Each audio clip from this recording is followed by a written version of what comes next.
हल्का सा डिस्टेंस, हल्का सा डिस्टेंस। कल वाला सुनो, गला बैठ गया। आही के याद मेरे हन बन हम भटक रहल छी,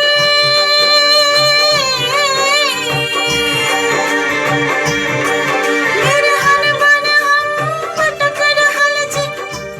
सॉरी यहीं से था। हाँ सुनाओ। लीजिए सेकंड टाइम से। जी जी।